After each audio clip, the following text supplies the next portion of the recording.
Assalamualaikum warahmatullahi wabarakatuh. Saya Indri Mariska Putri dengan NIM 21114751187, jurusan Sistem Informasi, ingin mempresentasikan mata kuliah Audit Sistem Informasi yang berjudul Tinjauan Umum Auditing dan Perkembangannya.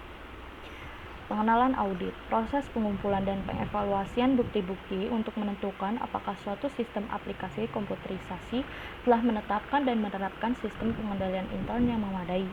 Semua aktiva dilindungi dengan baik atau tidak disalahgunakan serta terjaminnya integritas data, keandalan serta efektivitas dan efisiensi penyelenggaraan sistem informasi berbasis komputer. Lalu ada perkembangan audit. Pengauditan telah mulai dilakukan sejak abad ke-15. Tahun kelahiran pengauditan laporan keuangan secara pasti tidak diketahui, tetapi dari berbagai sumber dapat diketahui bahwa pada sekitar abad ke-15, jasa auditor telah mulai digunakan di Inggris. Kelahiran fungsi pengauditan di Amerika Utara berasal dari Inggris. Akuntansi sebagai profesi diperkenalkan di bagian benua ini oleh Inggris pada paruh kedua abad ke-19. Audit internal. Audit internal adalah aktivitas independen, keyakinan objektif, dan konsultasi yang dirancang untuk menambah nilai dan meningkatkan operasi organisasi. Audit internal ini membantu organisasi mencapai tujuannya dengan melakukan pendekatan sistematis dan disiplin untuk mengevaluasi dan meningkatkan efektivitas manajemen risiko, pengendalian, dan proses tata kelola. Pelaksanaan internal audit dilakukan secara independen dan objektif, yang berarti tidak terpengaruh oleh pihak manapun dan tidak terlibat dalam pelaksanaan kegiatan yang diaudit. Tujuan audit internal untuk mengevaluasi kecukupan dan efektivitas sistem pengendalian intern perusahaan serta menetapkan keluasan dari pelaksanaan tanggung jawab yang benar-benar dilakukan. Fungsi audit internal ada 6.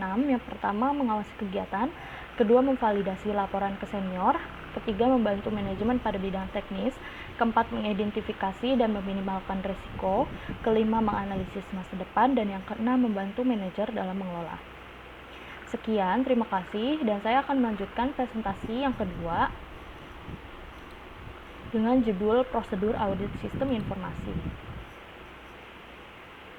Audit Sistem Informasi. Audit Sistem Informasi atau Information System Audit atau EDP Audit, Electronic Data Processing Audit atau Computer Audit adalah proses pengumpulan data dan pengevaluasian bukti-bukti untuk menentukan apakah suatu sistem aplikasi komputerisasi telah menetapkan dan menerapkan sistem pengendalian internal yang memadai. Semua aktiva dilindungi dengan baik atau disalahgunakan, serta terjaminnya integritas data, keandalan serta efektivitas dan efisiensi penyelenggaraan sistem informasi berbasis komputer, menurut Ron Weber, tahun 1999, halaman 10. Jenis-jenis audit sistem informasi. Yang pertama ada audit laporan keuangan atau Financial Statement Audit. Adalah audit yang dilakukan untuk mengetahui tingkat kewajaran laporan keuangan yang disajikan oleh perusahaan, apakah sesuai dengan standar akuntansi keuangan, serta tidak menyalahi materialitas. Yang kedua, audit operasional atau operational audit. Audit terhadap aplikasi komputer terbagi menjadi 3 jenis, antara lain post-implementation audit, audit setelah implementasi. Auditor memeriksa apakah sistem-sistem aplikasi komputer yang telah diimplementasikan pada suatu organisasi atau perusahaan telah sesuai dengan kebutuhan penggunanya. Yang kedua, konsulen audit atau audit secara bersama. Auditor menjadi anggota dalam tim pengembangan sistem atau sistem development team.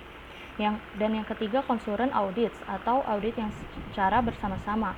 Auditor mengevaluasi kinerja unit fungsional atau fungsi sistem informasi atau pusat atau instalasi komputer, apakah telah dikelola dengan baik. Selanjutnya ada tujuan audit sistem informasi. Yang pertama, pengamanan aset. Yang kedua, menjaga integritas data.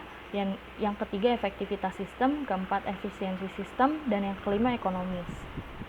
Prosedur audit sistem informasi. Sejak dilahirkan oleh Institute of Internal Audit, definisi fungsi internal audit telah dirancang untuk memenuhi ruang lingkup pengendalian intern, manajemen risiko, dan governance. Demikian pula fungsi internal audit di sektor perbankan di Indonesia yang lazim disebut dengan Satuan Kerja Audit Intern Bank atau SKAI. Risk Control System.